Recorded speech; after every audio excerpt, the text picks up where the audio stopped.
Yo guys, balik lagi di podcast Rata Kanan. Hari ini kita akan bahas seputar market update. Dan bulan ini bakalan jadi bulan yang cukup volatile ya Rizky ya. Cukup volatile, Karena yes. banyak juga agenda-agenda yang nantinya bikin market tentunya berguncang teman-teman. Ya, Mungkin sebelum kita masuk lebih dalam, kita bahas dulu ya soal recap FOMC kemarin. Yes. Kalau nggak salah kemarin kan Jerome Powell udah red cut ya. ya ada 25 recap. BPS. Dan gimana nih statementnya Jerome Powell kemarin Richie? Oke, recap FOMC kita minggu lalu ya. Yang pertama kita udah tahu ada rate cut 25 BPS. Mhm. Nah, rate cut 25 BPS ini di luar ekspektasi market dalam arti karena di awal tahun diprediksi hanya ada 2 kali rate cut sebesar total 50 BPS. Yes. Tapi ternyata ini rate cut ketiga jadi total 75 BPS. Jadi sebelum dan pasca FOMC itu market sempat bullish memang pada saat itu. Rally sampai ke Oke. 94.000 Bitcoin ya. Kemudian dari Jerome Powell sendiri itu mengatakan kalau sekarang statementnya lumayan hawkish untuk kebijakan suku bunganya. Oke. Karena kemungkinan pemotongan suku bunganya itu akan berhenti untuk sementara waktu, kemungkinan besar. Oke. Nah kemudian yang selanjutnya yang menarik itu yaitu Jerome Powell mengatakan kalau The Fed akan membeli US Treasuries Oke. dalam kurun waktu sekitar 1 bulan ini. Sebesar 40 miliar US dollar. Wah, besar Nah, banget ya angkanya. Yes, seharusnya ini dalam jangka waktu menengah bisa mempengaruhi likuiditas ke market harusnya. Oke. Nah cuma ya tadi balik lagi dari segi kebijakan suku bunga itu lebih hawkish karena inflasi juga masih cenderung Bener. tinggi. Dan tapi di sisi lain juga sisi downside-nya yaitu job marketnya ternyata masih buruk. Kayak gitu. Oke. Nah, tapi kita kan di bulan ini harusnya bakalan ada banyak agenda-agenda penting nih, Rizky. Yes. Di bulan ini banyak yang kemarin ketunda semua ya. Ya. Dan sekarang bakalan rilis semua nih.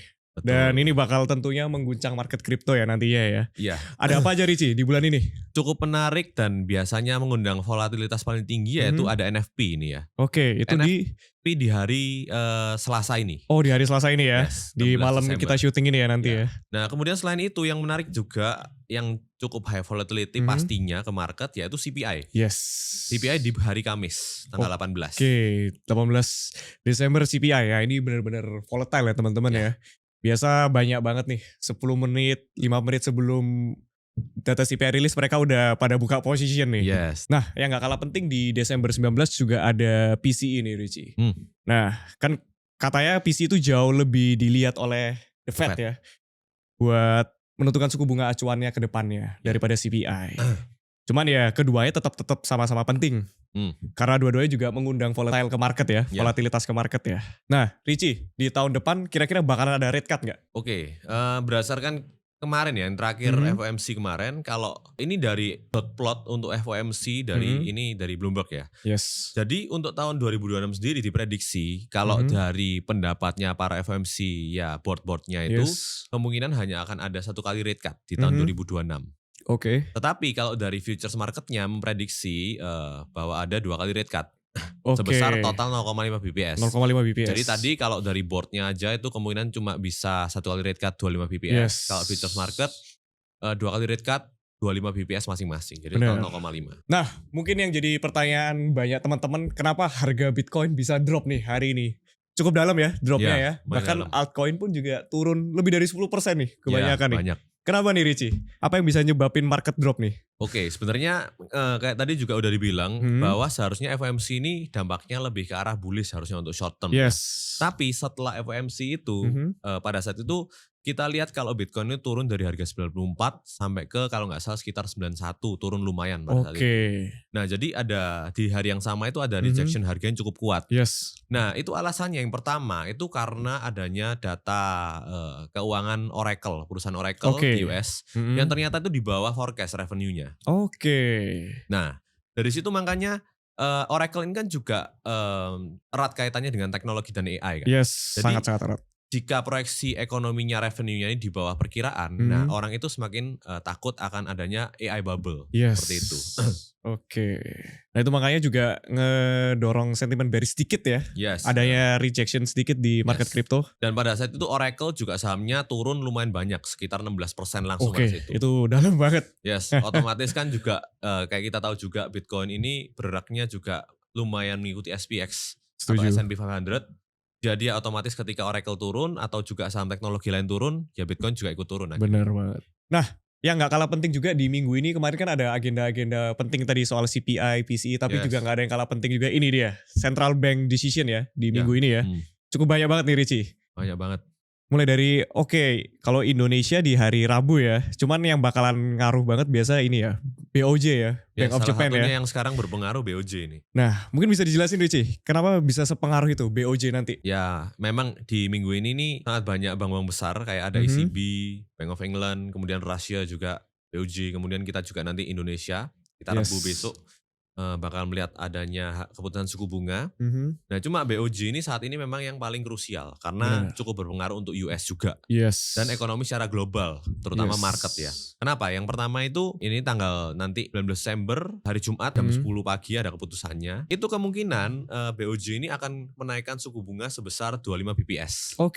Nah, karena dari data terakhir ternyata manufacturing-nya itu lumayan bagus ternyata datanya. Meskipun kena tarif apa tapi masih tetap lancar dan bagus.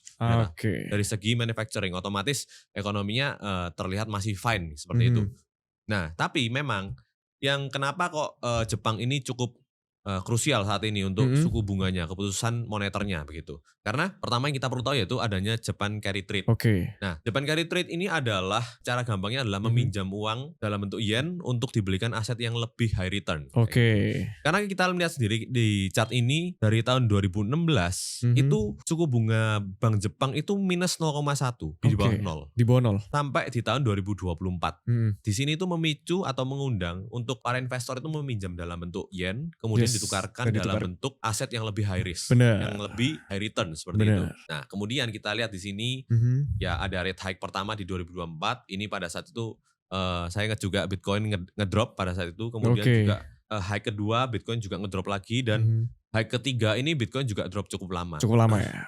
Nah juga Japan ini salah satu pemegang US Treasuries paling besar ya Richie ya. Dari negara-negara lain ya. Bisa dibilang nomor 1 ya posisinya ya. Ya, dan memang Jepang sebagai holding US Treasuries. Kalau ada Japan Carry Trade ya namanya Japan Carry Trade Unwind ya. Kalau misal reverse dari Japan Carry Trade itu bisa memicu juga penjualan aset-aset di bank Jepang. Otomatis seperti US Treasuries atau ada hal-hal lain seperti ETF gitu juga. Nah itu bisa dorong sentimen bearish juga ya kalau ada sell off besar-besaran ya. Dan sekarang itu memang Bank of Japan ini tentang suku bunganya ini itu yang memicu fear di market. Karena kita tahu di US itu penurunan suku bunga sebesar 25 BPS barusan. Tapi Bank of Japan malah menaikkan suku bunga. Nah itu makanya sekarang kalau lihat dari chart USD Japan juga terlihat ada penurunan di sini. Dan sekarang ya kalau misal penurunannya lebih lanjut kita bisa melihat juga sepertinya market risk aset juga bisa terkoreksi lebih lanjut. Nah Richie mungkin bisa ditunjukin nih waktu BOJ rate hike kan ada penurunan nih di Bitcoin. Nah mungkin bisa langsung dijelasin Richie di chartnya Richie. Ini tadi yang pertama kali rate hike dari minus 0,1 ke 0,1 Bitcoin drop tapi ternyata langsung rebound pada saat besoknya. Itu dropnya minus 10%. Jadi lumayan dalam ya. Cukup dalam ya. Terus selanjutnya yang rate hike selanjutnya itu di minus 25% Bitcoinnya.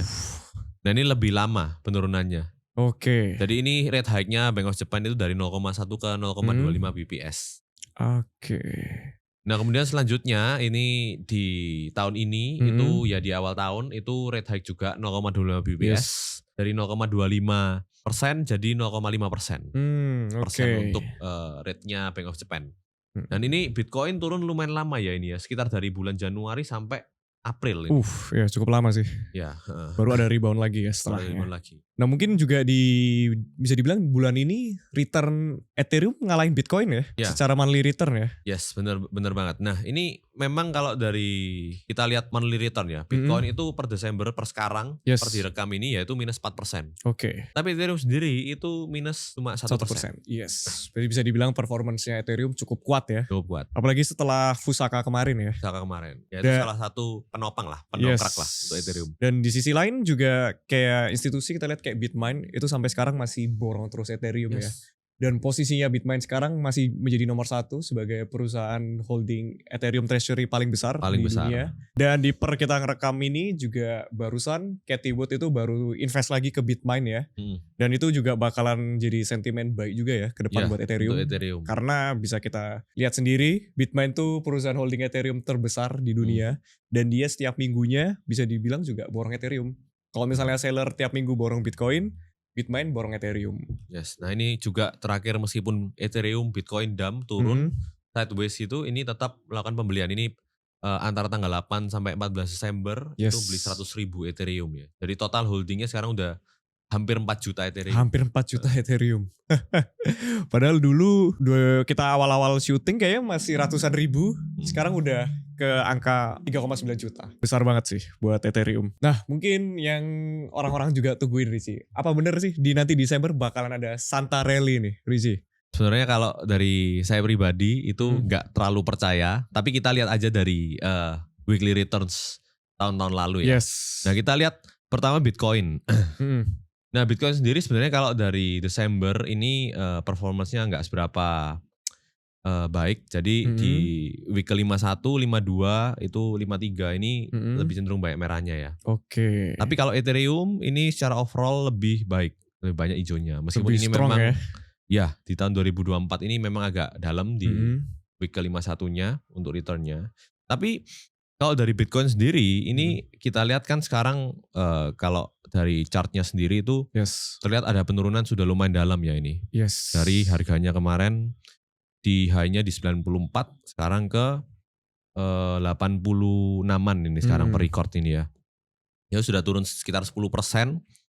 Tapi kemungkinan efek Bank of Japan tadi juga kemudian bisa ada penurunan lebih lanjut lagi. Nah jika memang setelah Bank of Japan merilis statementnya akan ada rate hike dan Bitcoin sudah melakukan sell off ya atau penurunan lebih lanjut ya kita juga bisa melihat rebound tentunya. Yaitu yang bisa memicu Santa Rally juga mungkin. Iya ada relief bounce-nya lah. Ya. Atau mungkin bisa jadi penurunan ini jadi price in-nya buat rate hike BOJ kemarin kita juga nggak tahu ya. Ya bisa jadi juga. Mungkin Richie bisa dijelasin secara teknikal dulu nih Bitcoin nih. Buat short term ya kira-kira bakalan kemana nih arah selanjutnya nih. Oke ini Bitcoin ya. Jadi untuk Bitcoin sendiri itu sebenarnya kalau saya melihat ada chart rising wedge ini yang terbentuk. Nah sekarang sebenarnya udah break. Ya, tapi sebenarnya targetnya yang paling masuk akal untuk rising wedge itu ada di 74.000. Nah cuma ini dengan kondisi saat ini melihat penjualannya untuk lumayan jenuh sekarang ya. Ini kemungkinan bisa bounce dulu ke 90.000 untuk nge-retest trendline bawah dari rising wedge ini. Nah kemungkinan ini nanti sesuai tadi yang juga dibilang Santa Rally itu bisa terjadi ya mengikuti bounce-nya ini tadi. Nah selanjutnya kalau dari segi teknikal kemungkinan masih ada bisa penurunan lebih lanjut ngincer week-nya di low yang di November itu di sekitar 80.000 dan liquidity yang paling menarik itu ada di level sekitar 75.000 ini. Di level 75.000 ya. Jadi di April low. Jadi low yang terjadi di tahun ini. Nah, kan udah Bitcoin nih Richie. Mungkin keduanya lah Ethereum lah. Karena banyak juga kan di sini holder Ethereum ya. Apalagi after Fusaka kemarin, sepertinya banyak banget nih masih yang hold Ethereum. Dan performance-nya juga cukup kuat ya Ethereum ya. Ethereum sih dari supportnya yang 3.000 broken. Tapi masih ada trendline bawah ini yang nahan, trendline dynamic-nya yang menahan. Targetnya sih untuk yang saya lihat bisa sampai ke level 2.800 sampai 2.600 untuk penurunannya. Untuk itu tergantung juga Bitcoin ya. Karena kan sekarang sentimen juga lumayan masih cenderung netral tapi bearish juga karena tadi Oracle tadi, kemudian Bank of Japan tadi juga. Jadi sentimennya market masih kurang berani. Dan juga di sini kita lihat kalau dari position para whale ini kayak di Hyperliquid ini juga ada yang liquidation price long-nya di 2.600. Jadi ya kalau by technical sama by data sih sebenarnya masih possible Ethereum masih turun ke 2.600 mengikuti Bitcoin. Itu terjadi kalau misalnya Bitcoin memang turun mungkin sampai 80 sampai 75 kayaknya.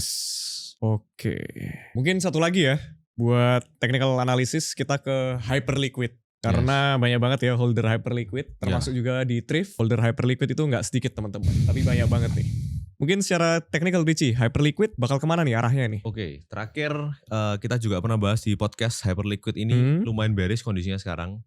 Ya meskipun nggak tega ngomong Hyperliquid bearish karena Hyperliquid ini kan salah satu yang komunitasnya sangat kuat ya. Sangat strong banget. Sangat strong banget memang. Setuju. Dan dari memang DEX Perpetual salah satu yang memang pelopor dan paling kuat juga. Hingga saat ini paling kuat. Tapi kalau dari price action terakhir juga dibilang bahwa ini break support pentingnya dan sekarang sudah di resistance, kemarin retest karena akhirnya down ke sekitar $26. Nah, kemungkinan untuk Hyperliquid sendiri ini selanjutnya kalau ada penguatan di Ethereum dan Bitcoin ya mungkin akan melakukan retest ke level 30-an lagi. Kemudian mungkin untuk support yang kalau Bitcoin turunan lebih lanjut ya untuk waktu dekat, mungkin levelnya bisa sampai ke level sekitar $20. Okay. Dimana ini juga level peaknya di crash 11 Oktober kemarin. Yes. Nah ini back again, tapi ya kalau altcoin ini back again melihat Bitcoin itu selalu kayak gitu. Itu aturannya sudah umumnya kayak gitu. Bener. Ya hopefully di bulan ini Bitcoin bisa naik ya. Dan altcoin lain juga naik ya. Hopefully Santa Rally-nya beneran ada deh. Supaya kita semua kan bisa cuan nih kalau misalnya naik semua teman-teman. Oke guys, segitu dulu podcast Rata Kanan hari ini. Sampai jumpa di tahun depan ya. Tahun depan. Ini juga udah mau penutupan tahun teman-teman. Selamat Natal dan Tahun Baru buat kalian semua yang merayakan. Dan segitu aja teman-teman. Sampai jumpa di podcast selanjutnya. Bungkus!